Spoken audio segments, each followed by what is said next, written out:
कोहिरीच्या आठवणी. उन्हाळ्याच्या सुट्टीत आपल्याला ओढ असायची ती फक्त कोहिरीला जायची. परीक्षा संपली की डोळ्यासमोर यायचं कोहिरीचं घर आणि ती आंब्याची बाग. मग कधी एकदा कोहिर गाठतो याची हुरहुर लागायची. बसमध्ये बसल्यावर लाल माती दिसली की एक वेगळंच फील यायचं. आता कोहिर जवळ आलं.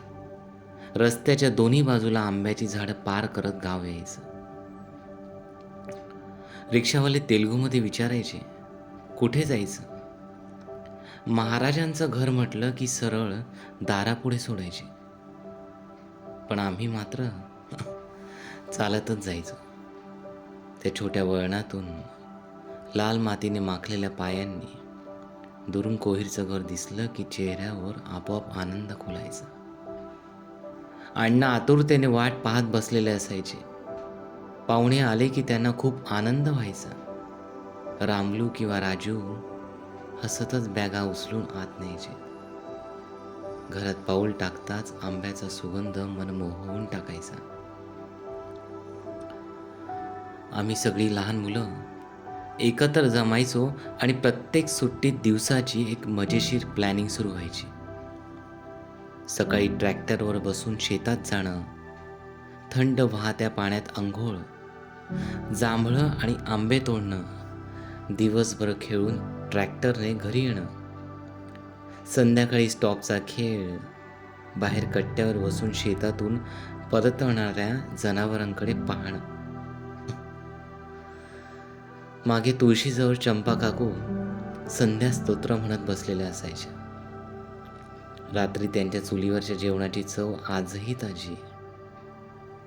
त्यांच्या मायेने सर्वांना आंबे कापून देणं. कोहिरीच्या आंब्याची ती चव आजतागायत कुठेच मिळाली नाही. आणि सकाळच्या त्यांच्या चहाची चव अगदी निराळी. 15 दिवसांची सुट्टी कधी संपायची ते कळतच नव्हतं.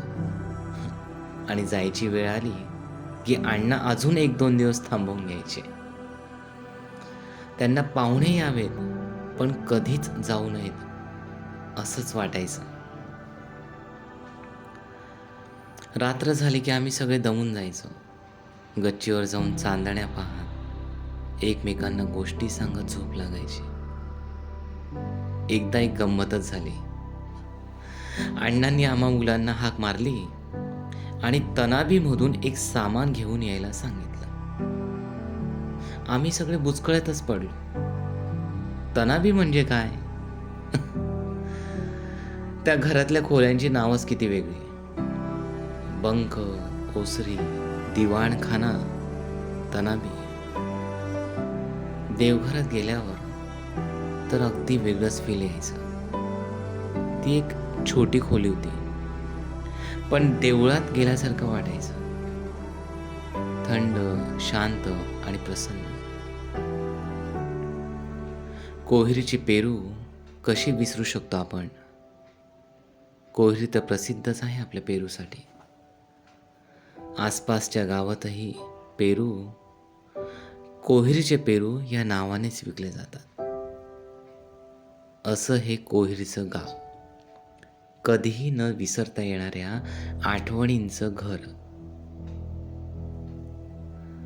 आज आपण सगळे आपल्या कामात इतके व्यस्त झालेलो आहोत,